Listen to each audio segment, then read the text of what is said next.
नमस्कार, मी दाजी पुंडलिक बागवे। आता आम्ही आलो आहोत तुळजापूर या ठिकाणी राज्यव्यापी भव्य मेळाव्यासाठी। चला तर मग मेळाव्यामध्ये काय काय घडतं हे आपण पाहूया। या ठिकाणी सर्व मान्यवरांचं स्वागत करण्यात आलं व प्रत्येकाच्या नावाची उंची व माहिती देण्यात आली। भूतपूर्व कामगार जेवढे आपले झटले जातात 15 दिवस 10 दिवस काय झटले त्यांनी हे गुलाबाची फुलं प्रत्येक जागेवर बसून द्या, वेळ वाया जाणार नाही। प्रत्येकाचे स्वागत संपले असे संपून आपल्या स्वागताचा तुमची पण आमचं नियोजन ते आहे। फेटे घ्या, इथं पायदळ टाका, फेटे सर्व आणले ते आम्ही वाचपा काढल्याशिवाय नाही। वाचपा म्हणजे आपण सगळं पेटणार नाही, परंतु त्याच्यातून जिंकून घ्यायचं, डिस्काउंट द्यायचं आणि समजून सांगून द्यायचं। सदरक्षण आहे, फलनिग्रहण आहे या उक्तीप्रमाणे सर्वसामान्यांची सेवा करणारा हा पोलीस बांधव। गेली अनेक वर्ष पोलीस मित्र म्हणून आपण काम केलं। तदनंतर आपण सेवेतून सेवानिवृत्त झालात, नियत वयोमानानुसार रिटायर्ड झालात आणि आपण महाराष्ट्राच्या राज्यसेवा निवृत्ती पोलीस अधिकारी व अंमलदार यांच्या या संघटनेमध्ये सहभागी झालात। खरं तर या संघटनेचा हेतू काय, तर महाराष्ट्रभर पोलिसांचे जे प्रश्न आहेत, जे रिटायर्ड कर्मचारी असतील त्यांचे प्रश्न आहेत, ते प्रश्न सोडवण्याचं काम आपली संघटना गेली अनेक वर्ष काम करते आहे। पोलिसांच्या संदर्भात जेवढे प्रश्न आहेत ते प्रश्न शासन दरबारी मांडून ते प्रश्न कसे सोडवायचे हा तंत्र आणि मंत्र या संघटनेचा आहे। म्हणून संपूर्ण महाराष्ट्रामध्ये आपल्या सर्वांची कुलस्वामिनी आई तुळजाभवानी या ठिकाणी अनेक हेतू साध्य करण्यासाठी म्हणजेच आई भवानीचं दर्शन व्हावं आणि आपल्या सर्वांच्या भेटीगाठी व्हाव्यात, आपल्या सर्वांचे प्रश्न समजावेत आणि ते समजलेले प्रश्न शासनाच्या समोर मांडून ते प्रश्न कसे सोडवायचे यासाठी या संघटनाचा हेतू आहे। आणि म्हणून हा राज्यव्यापी भव्य मेळावा आज आपण आयोजित करत आहोत। महाराष्ट्रामध्ये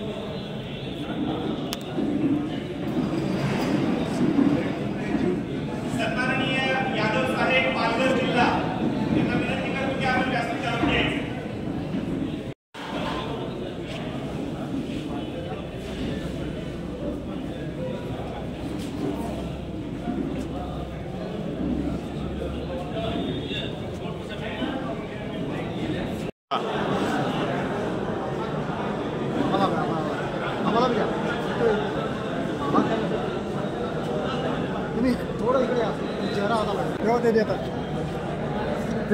चालू करून ठेवला व्हिडिओ।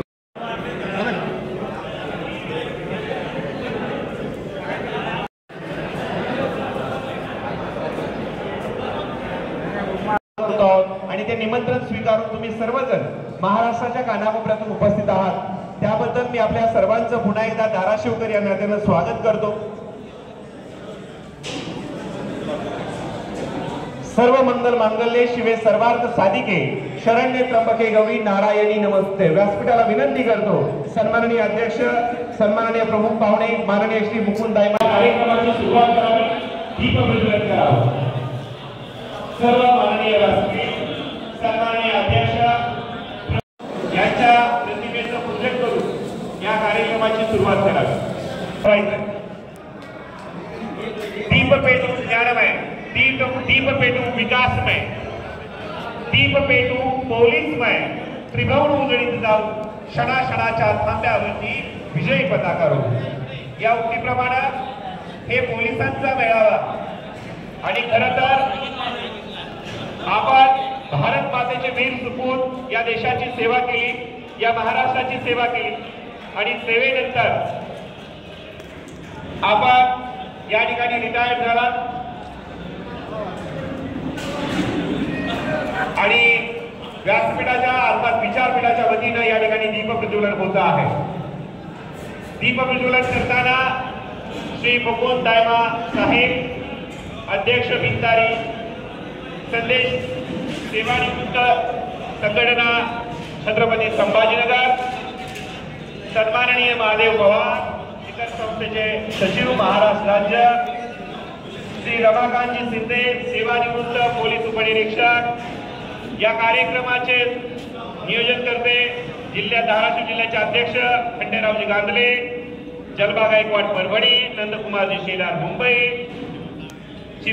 या कार्यक्रमाचे साक्षीदार होत आहात आणि आपल्या सर्वांच्या उपस्थितीमध्ये हा कार्यक्रम संपन्न होतोय याचा आम्हाला धाराशिवकर या नात्यानं साथ शिखर संस्थेचे महाराष्ट्राचे सचिव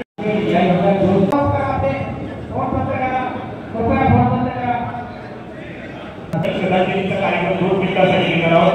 1 मिनिटानंतर आपण आपल्या मनात काही जाग्याच्या काही मनाच्या मनात त्यांच्या अंगात चिरशांती लावू असं मनाच्या मनात म्हणायचंय आणि 2 मिनिटांचा ऑफ व्हायचंय.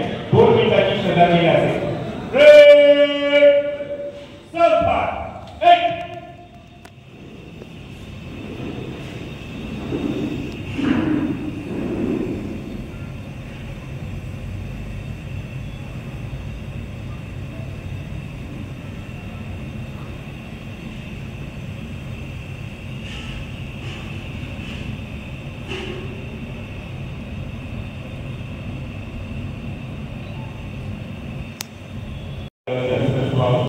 त्यानंतर याच मंचावरती महाराष्ट्राची कुलस्वामिनी आई तुळजाभवानीची प्रतिमा आणि पुष्पगुच्छ देऊन साहेबांचं स्वागत होता.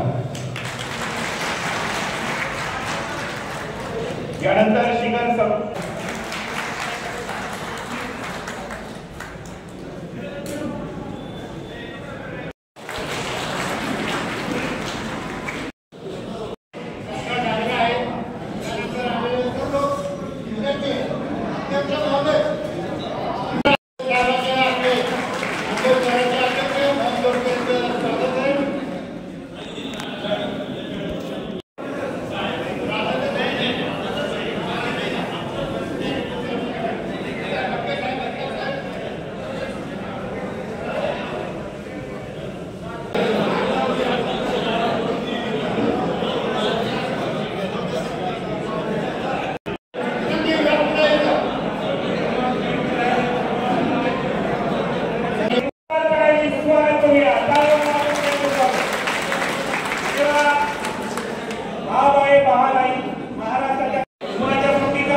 छत्रपती शिवाजी महाराज, डॉक्टर बाबासाहेब आंबेडकर व असे आपल्या सामाजिक कार्यकर्ते करणारे व सार्वजनिक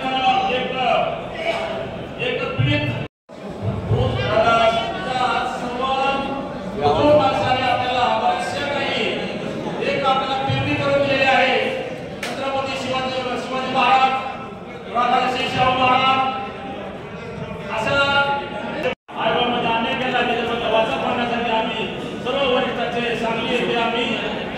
एक आव्हान स्वीकारलं.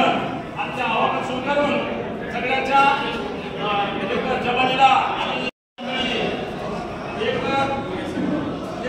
तुळजाभवानी येथे महाराष्ट्र मेळावा आयोजित केलेला आहे. आम्ही त्या प्रमाणात महाराष्ट्र शासन आपल्याला वागणूक देत आहे. आपल्याला 5-4 वर्षांच्या नंतर आपल्याला वेतन मंजूर करून लवकर जी आज काढले जात आहे. यासाठी राज्य शासनाच्या 2 फॅमिली आहेत, शिक्षक वर्ग आणि पोलीस डिपार्टमेंट. आपल्याला एक असा पगार टाकून दिलेला आहे की बाबा आम्ही घ्यायचं करायचं, कारण आपल्याला शिस्तीचं डिपार्टमेंट आहे.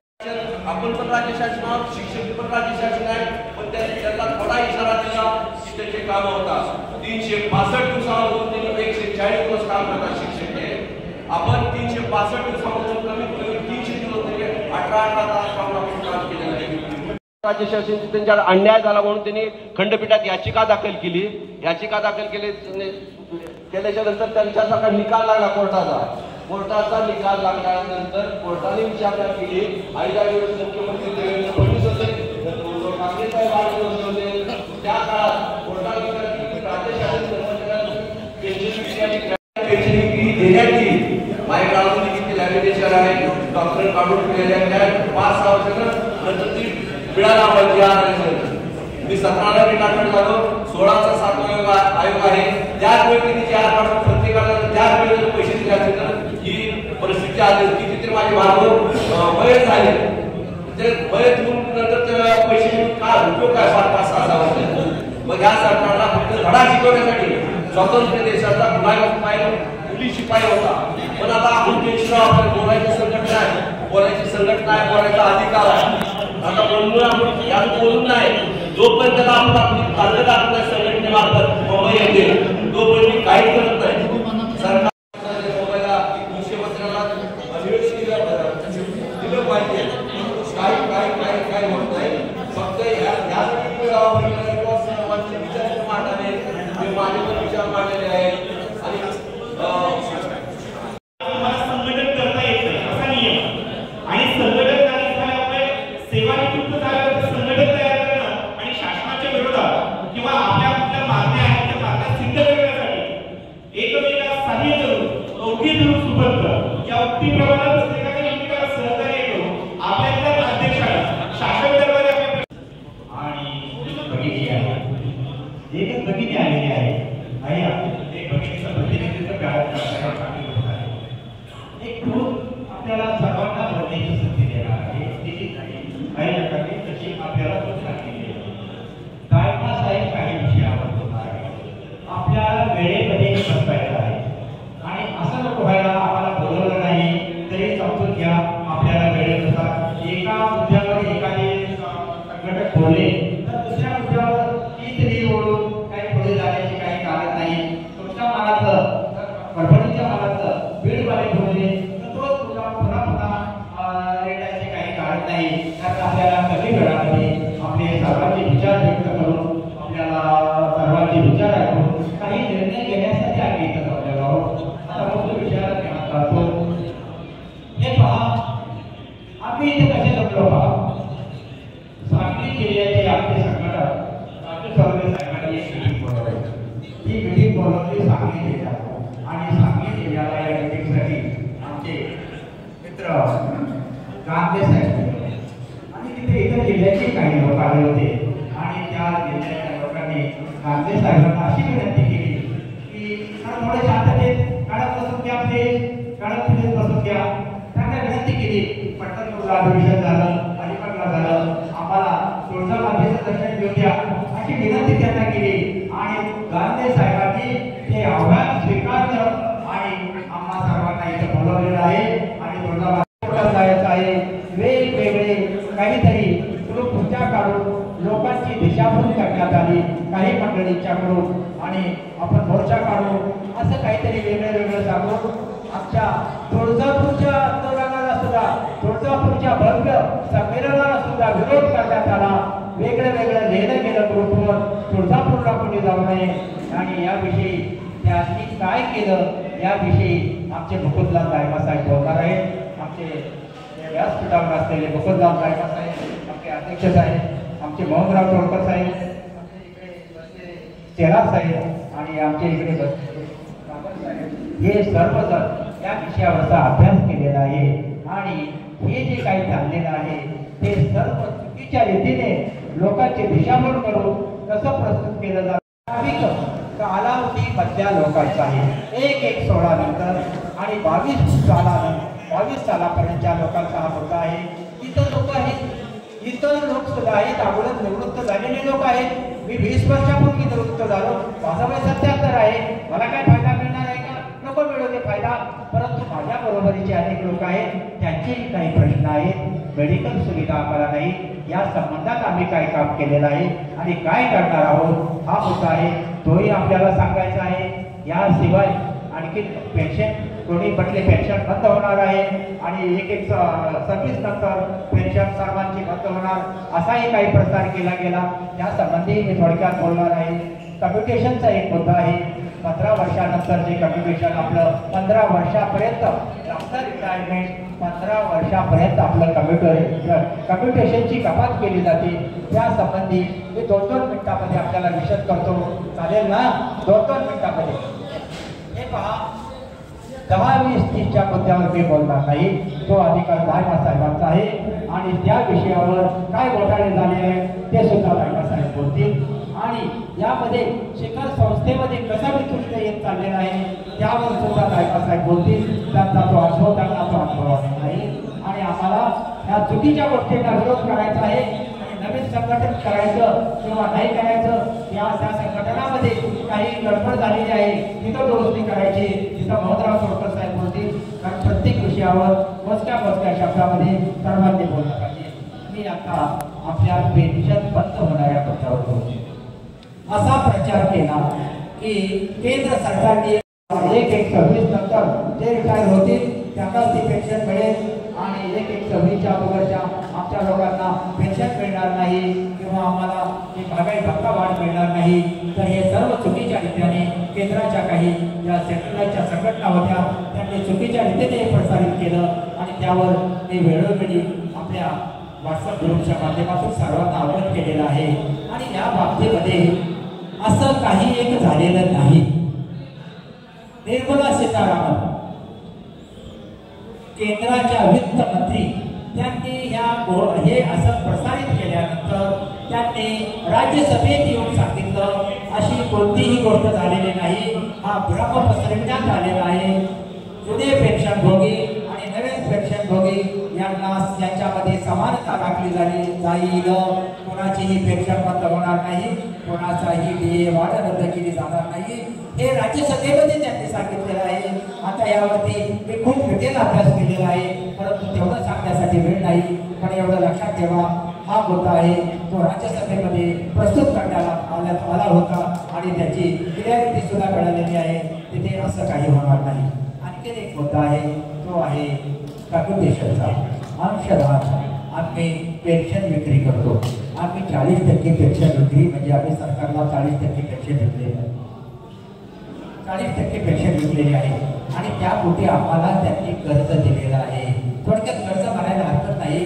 आम्हाला काही कर्ज दिलेलं आहे. कुणाला 2 लाख दिलेलं आहे, कुणाला 5 लाख. ते कर्ज एक सोपा शब्द वापरला मी आणि त्याची परतफेड व्याजासहित आम्ही करतो आहोत आणि त्यांनी व्याजाचे समान हप्ते आम्हाला ठरवून दिलेले आहेत आणि ते समान हप्ते आम्ही 15 वर्ष फेडत आहोत. आणि संघटनांचं असं म्हणणं आहे, कर्मचाऱ्यांचं असं म्हणणं आहे, सेवानिवृत्तांचं असं म्हणणं आहे हे 15 वर्ष होत नाही. ही मुदत 15 वर्ष होत नाही. 11 वर्ष 8 महिने होत आहे किंवा 12 वर्ष होत आहे असं लोकांचं म्हणणं आहे. आणि काही लोक काही संघटना शिक्षक संघटना आपल्याला स्वागत करणारे शिक्षकच आहेत त्यांच्या काही संघटना कोर्टात गेल्या आणि एक संघटना कोल्हापूरची विद्यापीठीय आणि महाविद्यालयीन प्राचार्यांची संघटना कोर्टात गेली. ही गोष्ट आहे एप्रिल महिन्यातली आणि त्यांनी रीट दाखल केलं आणि त्या रीटचं काय झालं ऐका जरा. हे पहा अरे काय का कारण आम्हाला इथे आमची दिशाभूल करायला लागलेली आहे. सगळे जमा व्हा, पैसे द्या, चला आपल्याला कोर्टात जायचं आहे म्हणून हे सांगणं भाग आहे. अन्यथा इथे सांगायचे कांदे साहेब हे पहा कोल्हापूरच्या एका शिक्षक संघटनेने याचिका दाखल केली, असेच पैसे जमा केले आणि रीट दाखल केलं मुंबई हायकोर्टामध्ये. आणि मुंबई हायकोर्टामध्ये रीट दाखल केल्यावर मुंबई हायकोर्टाने म्हटले काय आहे ते म्हटले आमचे असे पैसे कापले जातात आणि आम्हाला 15 वर्ष नाही आमच्या 12 वर्षातच आम्ही परतफेड करत आहोत. आमचं हे बंद करावं. तिथे सरकारी वकील होते. सरकारी वकिलांना विचारलं काय आहे काय प्रकार आहे. हे म्हणतात 12 वर्ष तुम्ही म्हणता 15 वर्ष. ते म्हटले आम्हाला अभ्यास करावा लागेल. आम्ही उत्तर देऊ. पहिल्या तारखेला कुठं होतं काय सगळ्या गोष्टी याचिकेच्या नाही आम्ही उत्तर देऊ. ते काय 3 महिन्यात उत्तर द्या.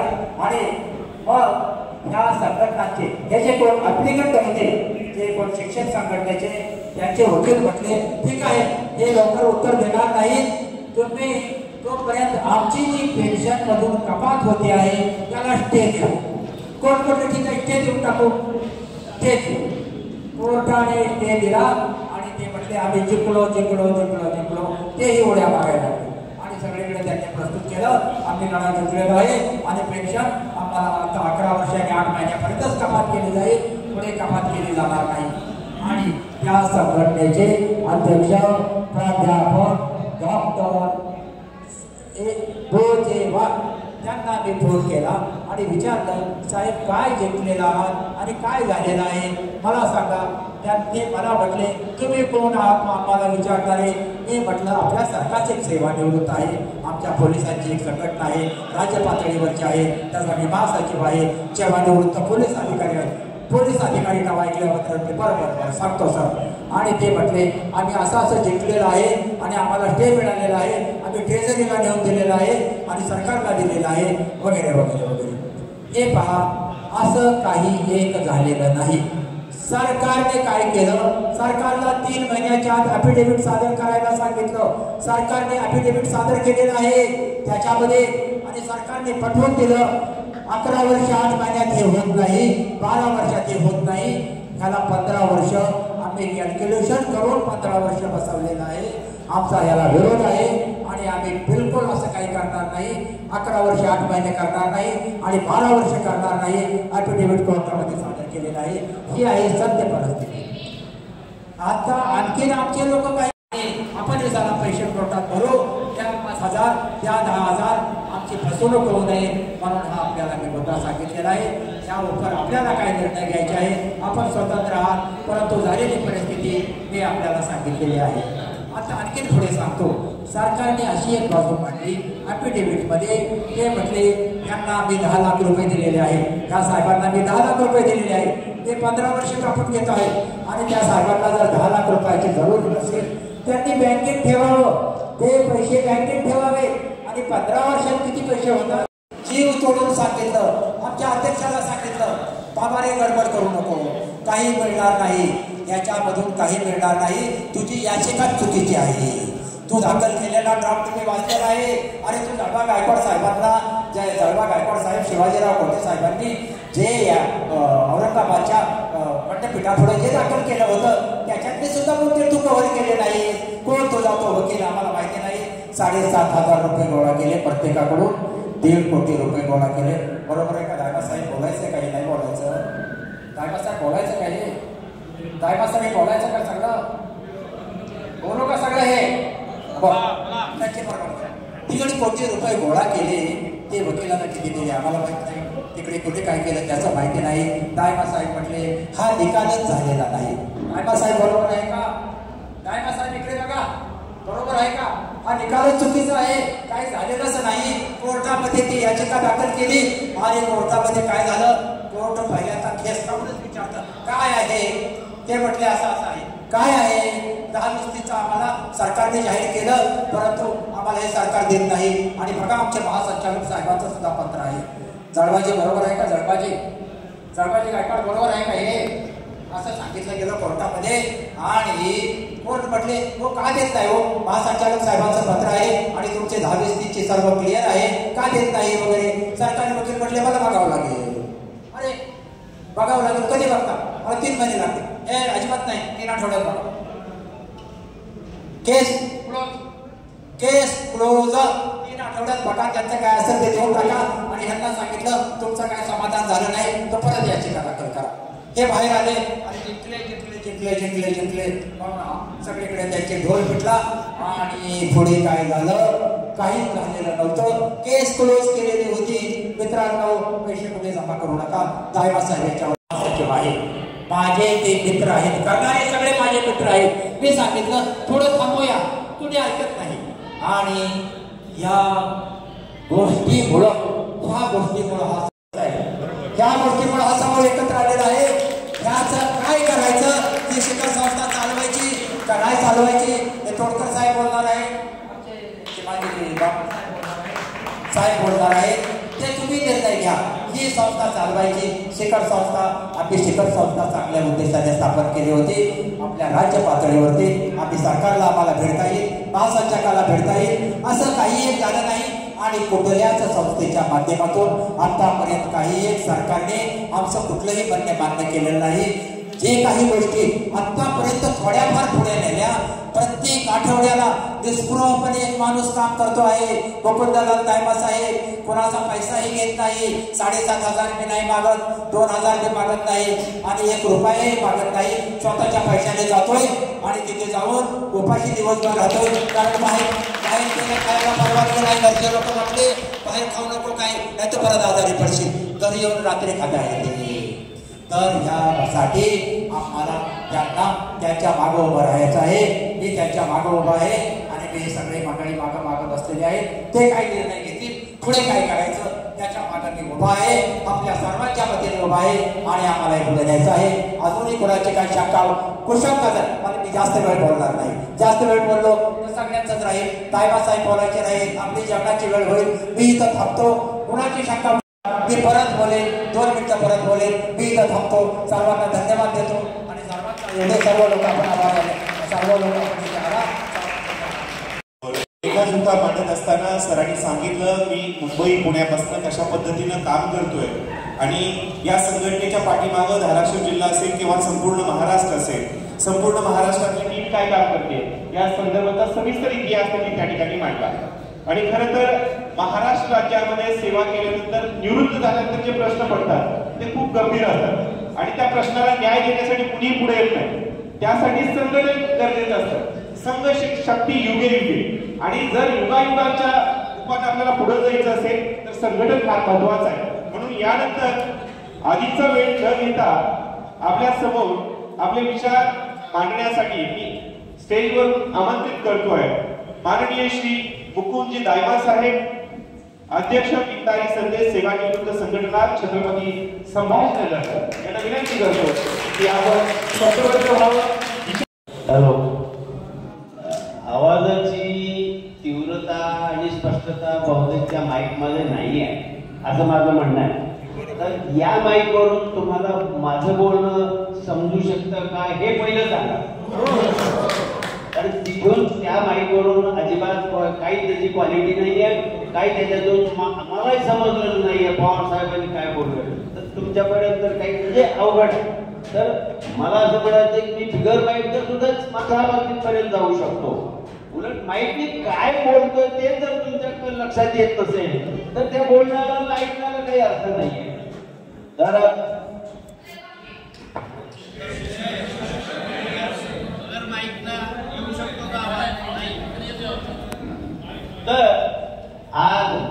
आजच्या या कार्यक्रमाचे मी बसूनच बोलतो इथं.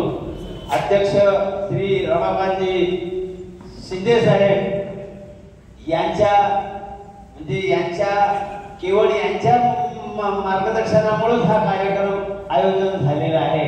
त्याच्यानंतर गांधले साहेब जे आहेत त्यांनी याच्यात हे करण्यासाठी फार मोठे प्रयत्न केले आणि त्यांच्या कामाला सुद्धा माझं वंदन आहे.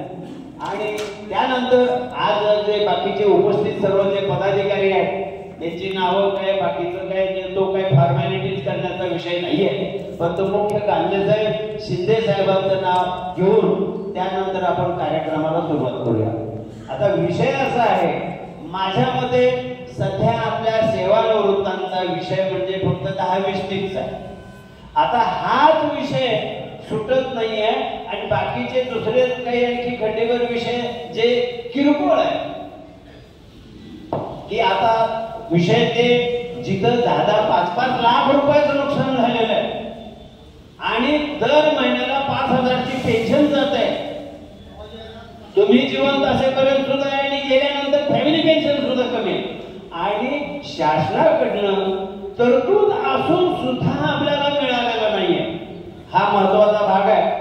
आता मी थोडक्यात सांगतो तर हा याच्याकरता आपण प्रयत्न जे आहे हा विषय कोणालाही माहीत नाही. महाराष्ट्र पोलीस दलातील सुमारे 70,000 कर्मचारी या लाभापासून वंचित आहे. मी प्रत्येक जिल्ह्याला युनिटला यासारखे सगळीकडे जाऊन या विषयाची माहिती दिलेली आहे, परंतु बरेच लोक त्याच्यात नसतील किंवा काही नाही. मी थोडक्यात हा विषय सांगतो की ज्याचं प्रयोजन आपण याच्यासाठी करतोय की बाई ही जरुरी काय आहे. आपल्या संघटन नसेल तर हे शासनाकडनं आणणं कठीण आहे. आपल्या समस्या सार्वजनिक स्वरूपात एकदम सर्वत्र एकत्र येऊन सोडवण्याचा प्रयत्न केला तर सोडेल. आता हा विषय जो आहे हे जवळजवळ 2016 पासून मी मागे यायच्या शासनाच्या योजनेचा लाभ पूर्ण पोलीस खात्याला दिला गेला नाही. त्याच्यासाठी आता त्याच्यातला मुख्य एक माझी मागणी होती, नाईक आणि एपीआय पद रद्द करा. काय आहे ह्या योजना, बाकीचं बेकायदेशीर नुसतं बोलणं उपयोग नाही, अभ्यासू पाहिजे. आता हे नाईक आणि एपीआय पद रद्द का करा? महाराष्ट्र शासनानं आपल्या पोलीस दलाची जी वेतन श्रेणी आहे हे केंद्र सरकारच्या पोलिसांच्या समोर येणार, त्यांच्या समकक्ष यायला पाहिजे, हाच उद्देश आहे. महाराष्ट्र शासन दुसऱ्या डिपार्टमेंटच्या कर्मचाऱ्याशी काहीही कंपॅरिझन करू शकत नाही. आपल्या ज्यावेळी महाराष्ट्राची निर्मिती झाली तर त्यावेळेपासून आपल्या महाराष्ट्र शासनानं 2 पे कमिशन नेमले होते. 66चा भोळे आयोग, बडकस आयोग आणि 76चा पोळे आयोग. त्यानंतर 86च्या दरम्यान महाराष्ट्र शासनानं असं धोरण स्वीकारलं की इथून पुढे महाराष्ट्र शासन वेतन आयोग, महाराष्ट्राचा स्वतंत्र आयोग गठन करणार नाही. केंद्र सरकार वेतन आयोग गठन करीत होते त्यावेळेला आपले पगार केंद्रीय पोलिसांच्या समकक्ष आपले करण्यात आले, लक्षात ठेवा. आता त्यानंतर पुढे काय झालं, आता पुढची त्यावेळेपासून आपला पगार आणि केंद्रातल्या पोलिसांचा पगार समान होता, काही प्रॉब्लेम नव्हता.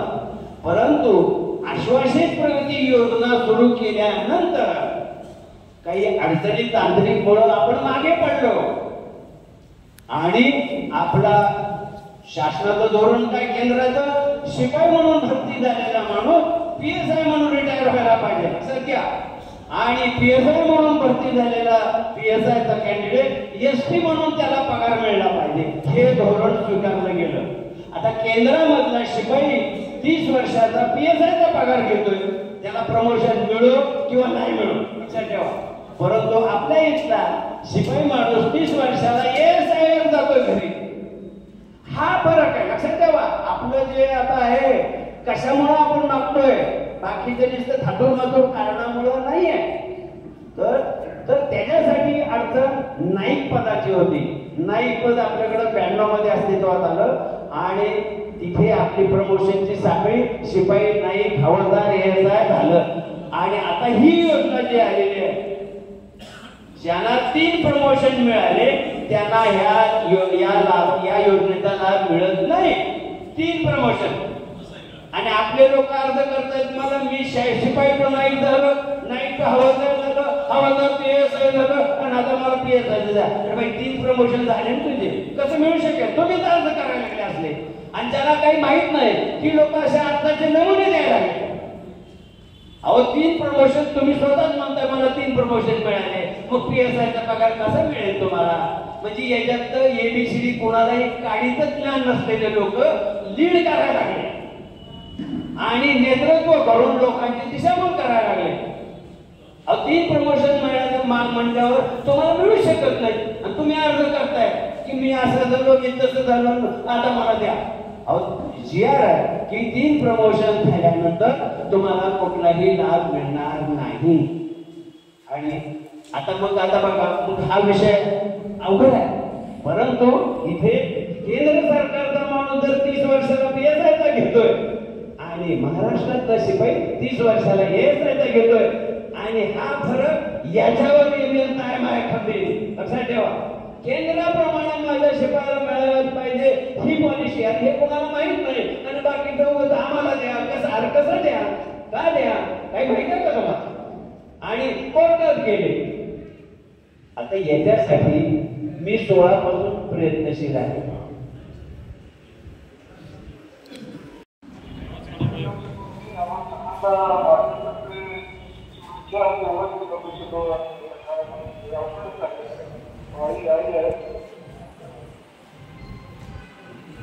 ठीक आहे सर, हरकत नाहीये.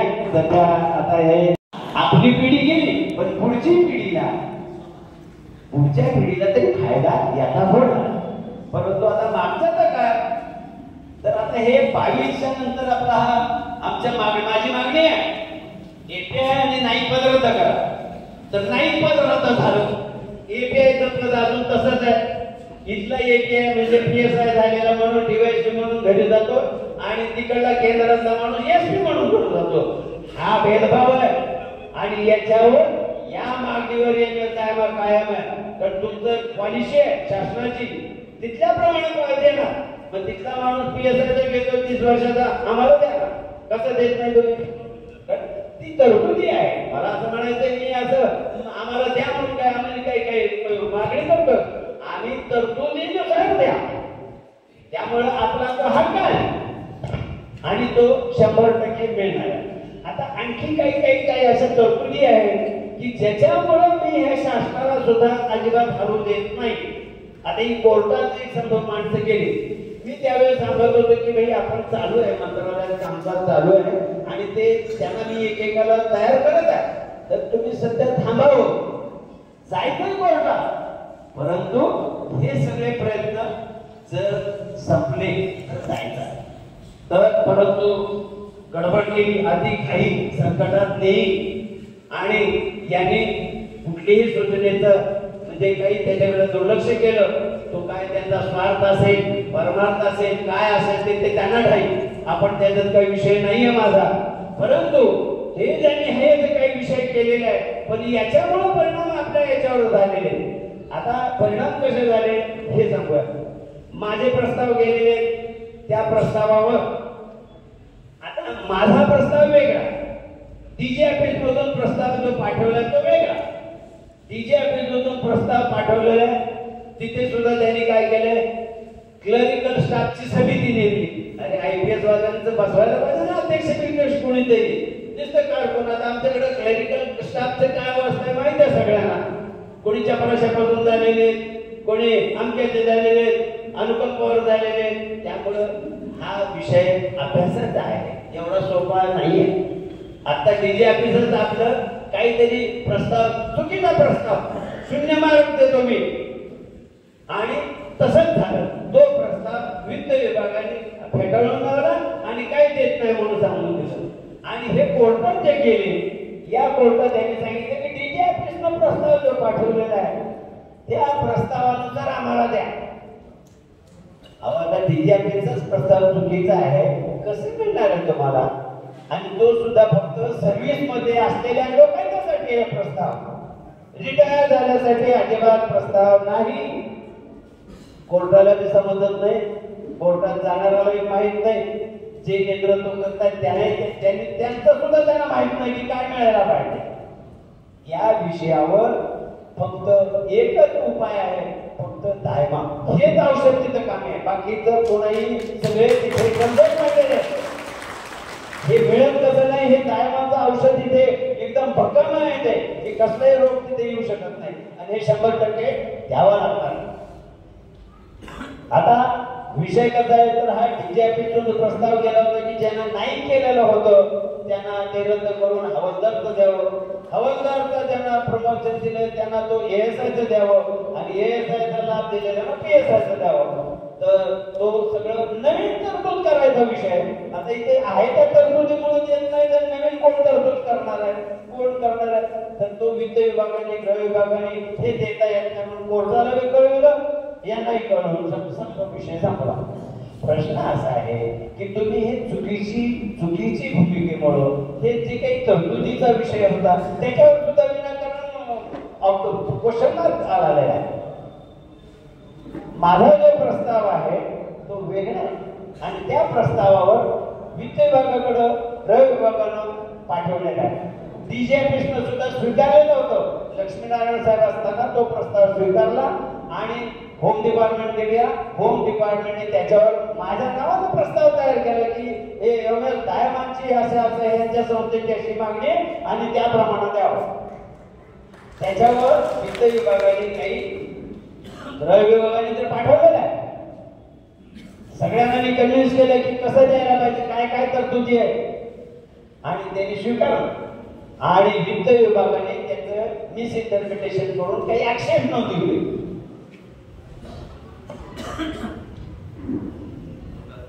थोडं पाणी पितो. परत आक्षेप घेऊन आलेला आहे, तर त्याला आपण त्यांचे कसे आक्षेप चुकीचे आहेत याच्याबद्दल पुन्हा मी आज 5-25 पानाचं लगेच रिप्रेझेंटेशन केलेलं आहे. आता होम डिपार्टमेंटला आम्ही सांगितलेलं आहे की पुन्हा प्रस्तावाचा फेरविचार करण्यासाठी पाठवा. काय तरतुदी कशा आहेत हे मी सगळं पाठवलेलं आहे.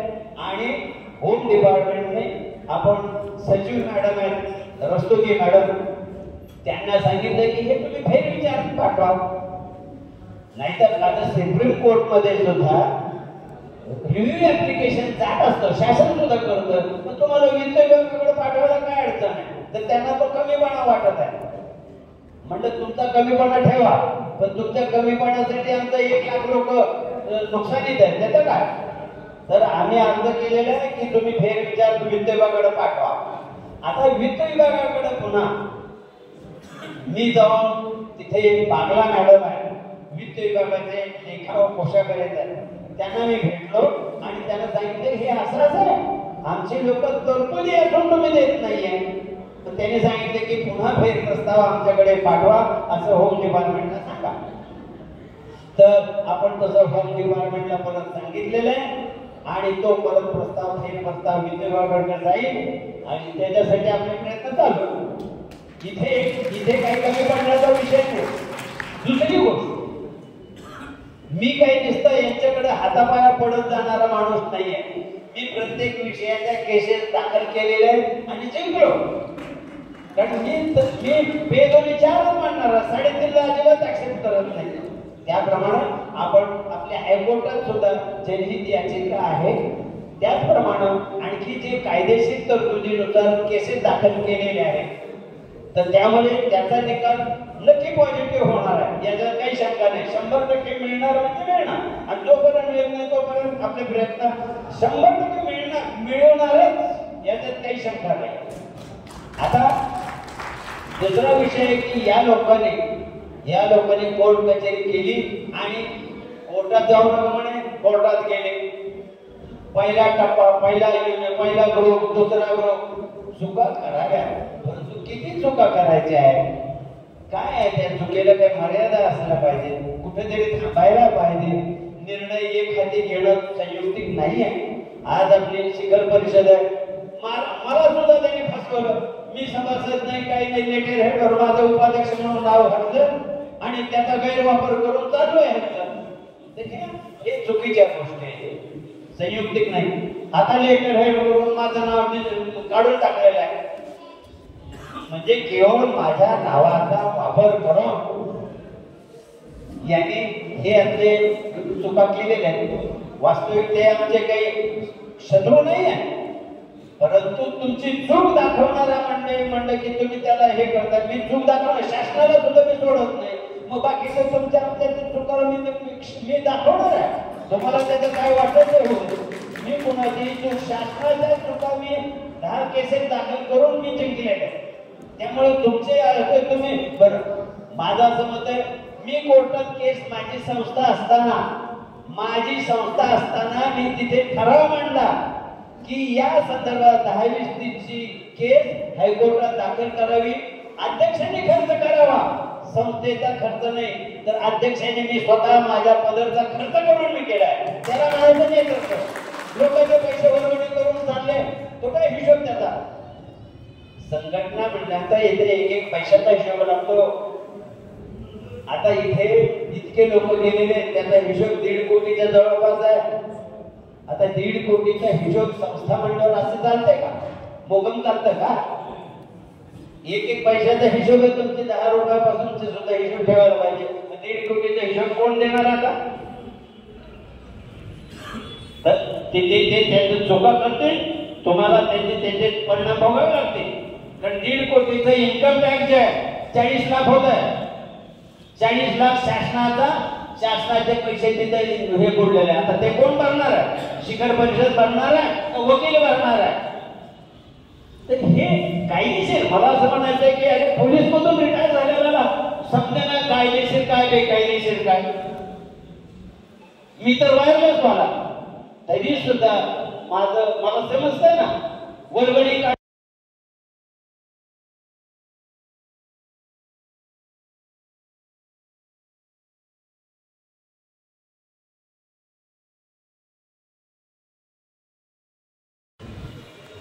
परंतु तो विषय जे काय असेल ते, परंतु विषय कसा आहे याच्यासाठी माझं असं मत आहे की नाही, जे लोक चुकीचं करतील त्यांच्या साथ मी कधी राहणार नाही. याच्यासाठी दुसरं व्यासपीठ करायला हरकत नाहीये असं माझं म्हणणं आहे. जे चांगले सत्यवादी आहेत, करेक्ट आहेत, त्यांनी पुन्हा एकत्र येऊन दुसरी संस्था काढावी. मी तिथे मार्गदर्शक म्हणजे मी फक्त पाठीमागे राहणार आहे. मी कुठल्याही पदावर राहणार नाहीये, कुठेही राहणार नाही, तिथे नाही. परंतु तुम्ही करा, एकत्र या आणि विषय आपण महत्वाचे मोठे मोठे विषय पाहिजे. सिद्धर असे तर विषय भरपूर आहेत, परंतु त्याच्यासाठी ज्यांना सचोटीनं खरोखर काम करायचं आहे, लोकांच्या याच्याने नाही, स्वतःचे पैसे घालायला पाहिजे. तर असं करून आपण आपली संस्था करणार असते तर सर्वांनी ठरवावं. आणि याच्यासाठीच, या विचारासाठीच मी पण आलेलो आहे की तुम्ही ठरवा काय असेल ते योग्य. काय संस्था काढली म्हणजे काही बिघडत नाही. शेकडो संस्था आहेत, 50,000 संस्था आहेत महाराष्ट्रात. अजून एक होऊ द्या, काही फरक नाही. पण कुठेतरी चांगल्या माणसाची संस्था असणं गरजेचं आहे. आणि संस्थेनं एखादी साहेब नको आहे, सर्वांच्या सभासद नाही, मी कुठलंही काय नाही. आणि त्या शिखर परिषदेचे उपाध्यक्ष म्हणून माझं नाव. अरे काय चाललंय हे खोट आहे, खोटे दस्ताय अवस्था आहे. पोलीसवाल्याला समजत नसेल तर काय करू, नेतृत्व काय करू शकतो तुम्ही? अशा काही गोष्टी आहेत. मी आता बाकीचं काही हे करत नाही. आपलं काम जे आहे, हा विषय मी तेवढं सोडवण्यापुरता मी नक्कीच राहणार आहे. मी मागं हटत नाहीये याची ग्वाही देतो. आणि आता बाकी काय आणखी कोणाचं काय असेल, पुढचे कार्यक्रम सुरू होतील. काय जे असेल, कोणाच्या शंका कुशंका, माझा नंबर लिहून घ्या. वाटलं तर सगळ्यांना माहीत असेल किंवा त्याच्यावर कार्यक्रम पत्रिका असेल. परंतु नेतृत्वाने निस्वार्थीपणे काम करणं महत्वाचं आहे. अदरवाईज ते नेतृत्व करू नये. तर एवढं बाकीचं काय आता विषय बोलत नाही. हा विषय इथे मी थांबवतो. आणि काही अडचण असेल परत आणखी आपल्या विचाराची पुढची बैठक होईल. धन्यवाद. मी इथे थांबतो. या कार्यक्रमाच्या निमित्तानं आपण सन्माननीय दायबा साहेबांना ऐकलं. दायबा साहेबांनी म्हटलं की 10, 20, 30 आश्वासित पेन्शन या मुद्द्यावर, प्रमोशनच्या मुद्द्यावर ते बोलले. प्रमोशन किती महत्वाचं असतं, प्रमोशनचा टप्पा कसा गायब झाला या संदर्भात ते बोलले. खरं तर संघटन का महत्वाचं की त्यांच्यातून हे लक्षात आलं त्यांच्या बोलण्यातून, मंजिलें उन्हीं को मिलती है जिनके हौसलों में जान होती है, पंखों से कुछ नहीं होता, हौसलों से उड़ान होती है. हा हौसला त्यांनी अप्लाय केला. खरं तर दायबा साहेबांनी आपल्याला ते सांगितलं की आपल्याला पुढे संघटन का उपयोगाचं आहे. आणि मी कुणाला घाबरत नाही, मी तुमच्या पाठीशी खंबीरपणे आहे आणि मी सत्यासाठी लढणार आहे. सत्यासाठी गांधी लढले, सत्य अहिंसा.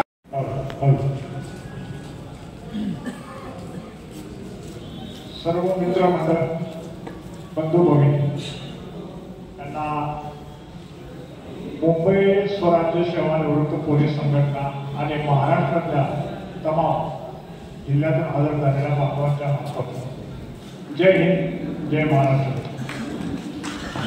मित्रांनो, मी मोहन बाबुराव तोडकर, मुंबई जिल्हा सेवानिवृत्त पोलीस संघटना अध्यक्ष.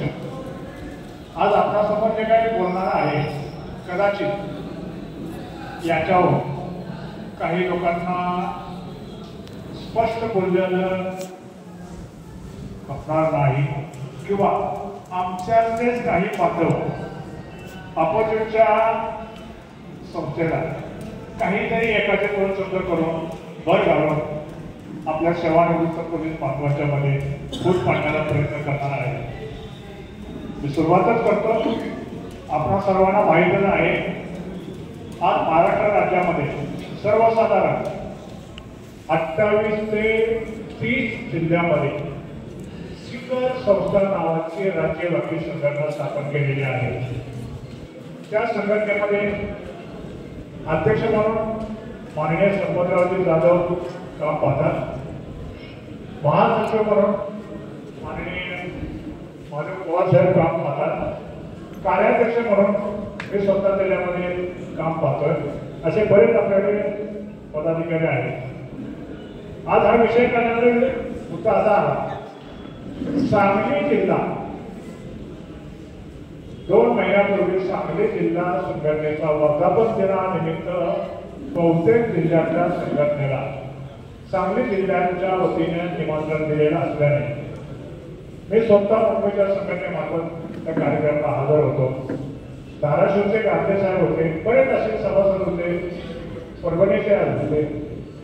मित्रांनो, सांगण्याचा मुद्दा एकच आहे की त्या ठिकाणी आमचा असा विषय झाला की कोणत्या तरी निमित्तानं उतरत्या वयामध्ये आपण एक धार्मिक कार्यक्रमाच्या निमित्ताने एकत्र येऊन एक प्रकारच्या विचारांचे देवाणघेवाण करून एक तुळजापूर या ठिकाणी एक मनोमिलन नावाचा एक प्रोग्राम ठेवला. थोडक्यात अधिवेशन बोललं तरी चालेल. अशा पद्धतीने आपला प्रोग्राम हा ठरलेला आहे 2 महिन्यापूर्वी. आमचा हा प्रोग्रामचा नियोजन करण्याचा गांधी साहेब आणि त्यांच्या सहकार्याने जिद्दीने कामाला लागले आणि ठामपणे सांगितले की हा प्रोग्राम आम्ही तुळजापूरला घेतो. आम्हाला सर्वांना आनंद झाला की आम्हाला त्या गांधी साहेबांच्या पण आज तुळजापूर भवानी मातेच्या चरणी नतमस्तक होता आलं आणि देवीचे दर्शन घेता आलं. याचाच मुद्दा पकडून शिखर संस्थेचे अध्यक्ष संपतराव जाधव साहेबांनी आजच्या दिवशी 5 जून 2025 रोजी मुंबईतील आझाद मैदान या ठिकाणी राज्यव्यापी आंदोलन आणि धरणा कार्यक्रमाचं नियोजन केलं. या ठिकाणी महाराष्ट्रातल्या बऱ्याच जिल्ह्यातल्या लोकांनी संपतराव जाधवांना समजावून सांगितलं 5 तारीख ही अगोदर तुळजापूरची फायनल झालेली आहे. जर ती तारीख मागे किंवा पुढे घेता येत असेल तरी तुळजापूरचा प्रोग्राम झाला की तुळजापूरच्या प्रोग्राम नंतर आपल्या प्रोग्राम करता हे लोक येऊ शकतात. परंतु संपतराव जाधवांचा पहिल्यापासून एकच मुद्दा आहे, हम करे सो कायदा. त्यांना कोणाचा पटत नाही. कोणत्या गोष्टीला त्यांनी स्वतःचीच रीव ओढलेली आहे, कोणाला विश्वासात घ्यायचं नाही. शिखर संस्थेचे जे फाउंडर मेंबर्स आहेत कोणत्याही प्रकारचे आज रोजीपर्यंत मी ठामपणे सांगतोय की त्यांनी फाउंडर मेंबरची नियमानुसार मीटिंग देखील घेतलेली नाही.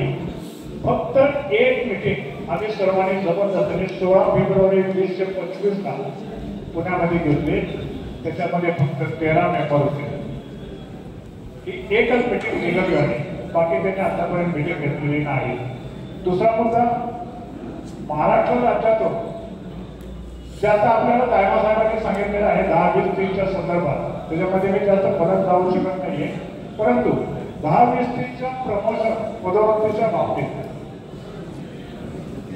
याला कुठेतरी उच्च न्यायालय म्हणजे हायकोर्ट मुंबईमध्ये चॅलेंज देण्याकरता सर्वसाधारण 1764 माझ्या अंदाजे मी सांगतोय टोटली त्यांच्याकडून प्रत्येकी रुपये 7,500 याप्रमाणे अंदाजे रुपये 1.5 कोटी रुपये जमा केलेले आहेत.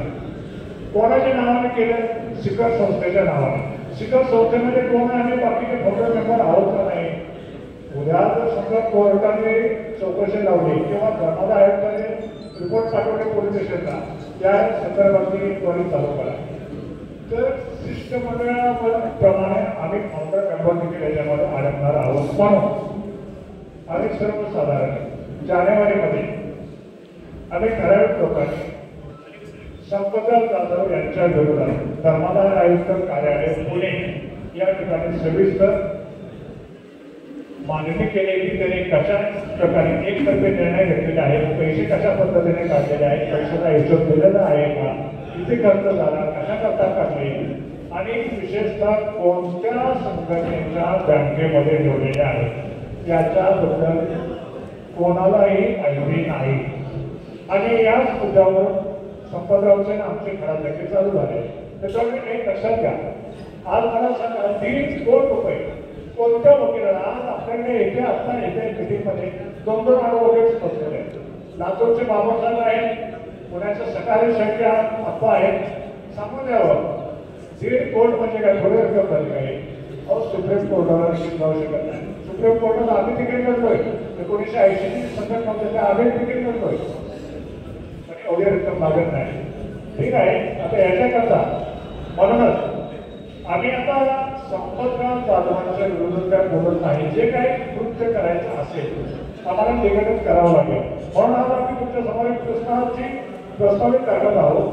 पहिला माझा प्रश्न आहे, महाराष्ट्र राज्यव्यापी नवीन शिखर संस्था स्थापन करणे आणि नवीन सदस्यांची एकमताने पदाधिकारी म्हणून निवड करणे हा आमच्या पदाधिकाऱ्यांचा आणि काही सहकाऱ्यांचा मुद्दा आहे. आता याच्यामध्ये आपल्याला योग्य वाटतं की अयोग्य वाटतं तरी आपण फक्त तोट्या आवाजामध्ये सांगावं, होईल किंवा नाही. ओके, धन्यवाद. दुसरा मुद्दा आहे, आपण निवड झालेल्या प्रत्येक पदाधिकारीकडून सदस्य म्हणून नोंदणी घेणार, ते पण सर्वांच्या संमतीने घेणार. आम्हाला कोणताही मुद्दा आमचं वय त्याप्रमाणे मिनिटमध्ये लेखी नोंद घेऊन सदस्यांच्या स्वाक्षऱ्या घेणार. हा महत्वाचा आपल्याला करावा लागतो. 2 ते 3 मुद्द्यावर चर्चा करूया. त्यांना स्पीकरच्या अध्यक्ष पदावरूनच रद्द करण्याचा आहे. या बाबतीत आपल्याला सर्वांचा विचारायचा आहे. खूप खूप शुभेच्छा.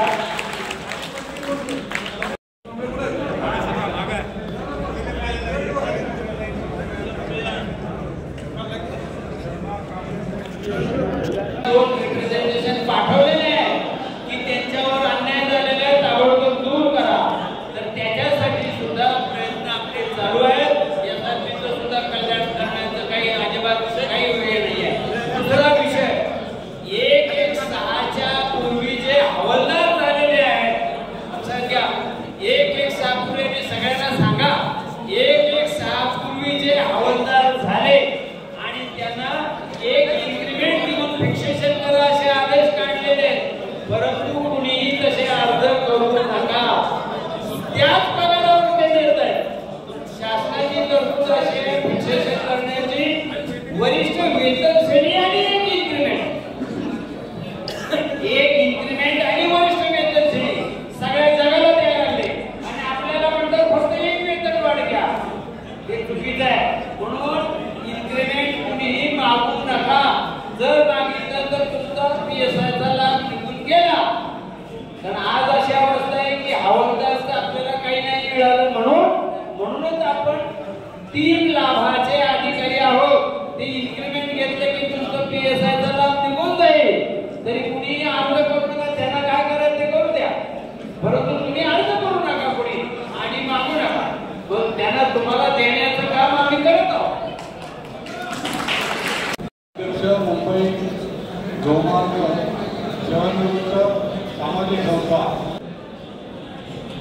आपल्याला मी फक्त 2 विषयावर आपल्याशी बोलणार आहे आणि ते दोन्ही विषय आपल्या सर्वांच्या जिव्हाळ्याचे आहेत. तर पहिला विषय आहे, मी शिखर संस्थेचे अध्यक्ष जे आहेत संपत जाधव यांच्याबद्दल मी एकच फक्त आपल्या सर्वांना सांगणार आहे.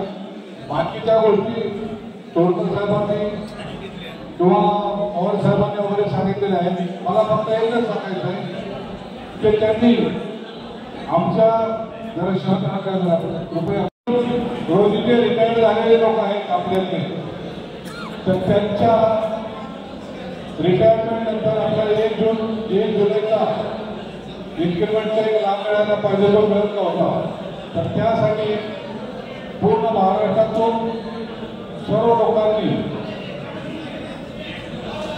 याविरुद्ध हायकोर्टामध्ये आपल्याला रिट पिटिशन दाखल करायचं होतं. तर त्यासाठी आम्ही आमच्या जिल्ह्याच्या लोकांची मीटिंग बोलवली होती. तर त्या मीटिंगमध्ये संपत जाधवांना मी बोलवलं होतं. तर त्यांनी थोडं मार्गदर्शन केलं आम्हाला आणि त्यांनी आम्हाला सांगितलं की तुम्ही तुमची संघटना स्थापन करा. तर त्यांना सांगितलं आम्ही साहेब आमची संघटना नाही. तर त्यांनी सांगितलं की आमच्या जी पुण्याची सेवानिवृत्त पोलीस बांधव कल्याणकारी संस्था जी आहे पुण्याची, त्या संस्थेने तुम्ही शाखा घ्या आणि तुमच्या जिल्ह्याची कार्यकारी स्थापन करा. त्याप्रमाणे मग आम्ही ती स्थापन केली एक वर्षभर आम्ही ती संघटना व्यवस्थित चालवली. त्यामध्ये काही गोष्टी जर आपल्याला आपल्या सभासदांनी जर सांगितल्या किंवा आपल्या संघटनेचे मंडळी, आपल्याला फक्त मी एक सांगू इच्छितो की आमच्या संघटनेचे किंवा महाराष्ट्रामध्ये सगळ्यात जास्त मेंबर झाले होते. 8 महिन्यामध्ये आमचे 900 मेंबर झालेले आहेत. तर त्यावेळेला त्यांनी सांगितलं की आमच्या सभासदांनी सांगितले, अरे आपले इतके मेंबर आहेत महाराष्ट्रामध्ये, सगळ्यात एक नंबरला जर आपली संस्था असेल मग आपली स्वतःचं रजिस्ट्रेशन का नको. तर त्याप्रमाणे आमच्या लोकांच्या सभासदांच्या म्हणण्याप्रमाणे मी आणि सगळ्यांनी जे त्यावेळेला जे पदाधिकारी होते त्यांच्या म्हणण्याप्रमाणे आम्ही रजिस्ट्रेशन केलं. हे ज्यावेळेला संबंध दादांना माहीत पडलं, त्यांनी मला त्यांच्या संघटनेच्या या शाखेच्या ह्याच्यावर मला पदच्युत करायचा अध्यक्षपदावर असा त्यांनी घाट घातला. फक्त त्यांनी काय केलं हे सांगितलं, वर्षात मला नियुक्त केलं आणि काय काय गोष्टी त्यांनी केल्या. मला त्याची काळजी नाही, कारण काय की माझे लोक, माझे सभासद माझ्या बरोबर आहेत. त्यामुळे मी माझी संघटना स्थापन केली. तर त्यांनी फक्त आमची संघटना अशी आमच्याकडे काही जर त्यांनी फोडले आणि त्या संघटनेमध्ये कंटिन्यू केले म्हणजे ठीक आहे, आम्हाला काय भर पडत नाही. तर आता सुद्धा त्यांचा हाच प्रयत्न चालू आहे.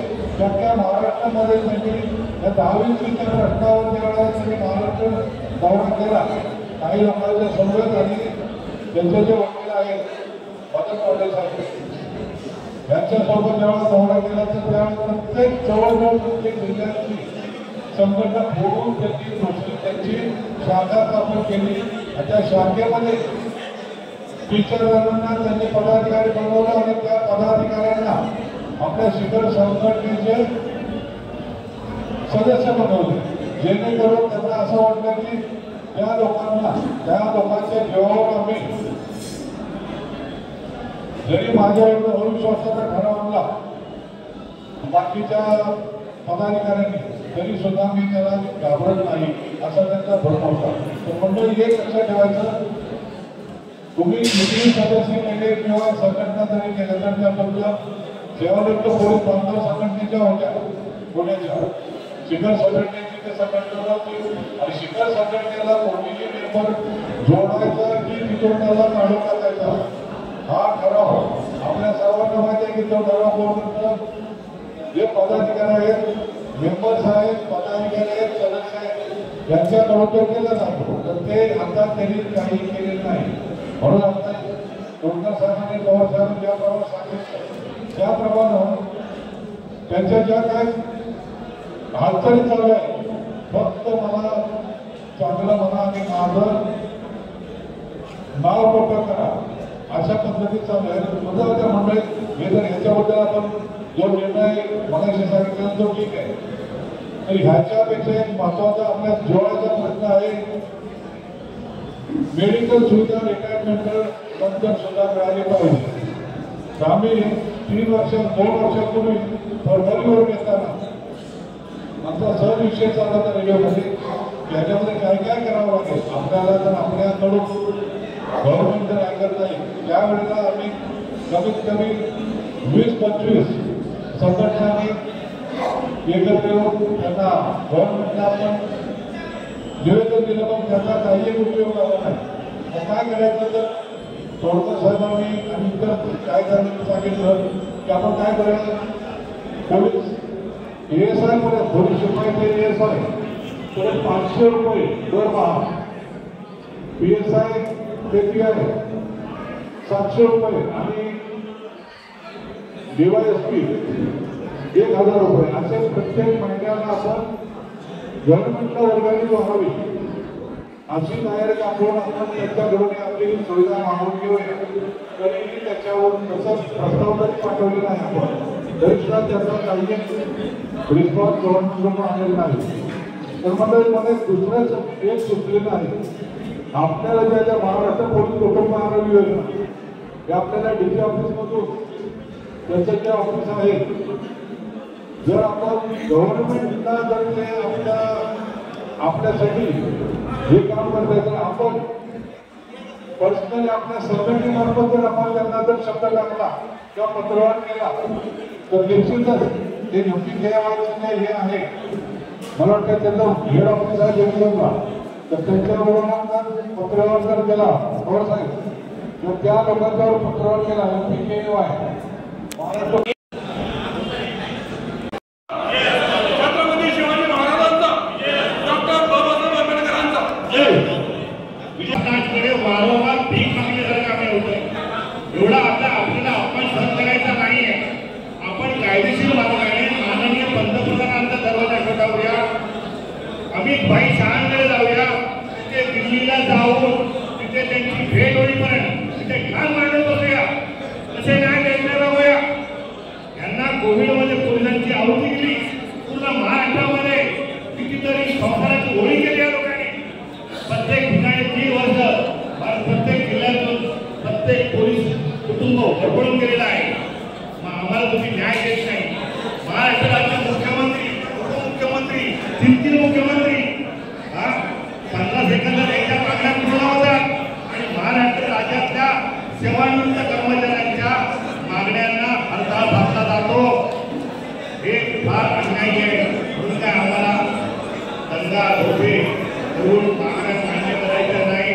लोकशाही मार्गाने आता यापुढे येत्या जुलैमध्ये दिल्लीचा दरवाजा ठोठावा लागेल.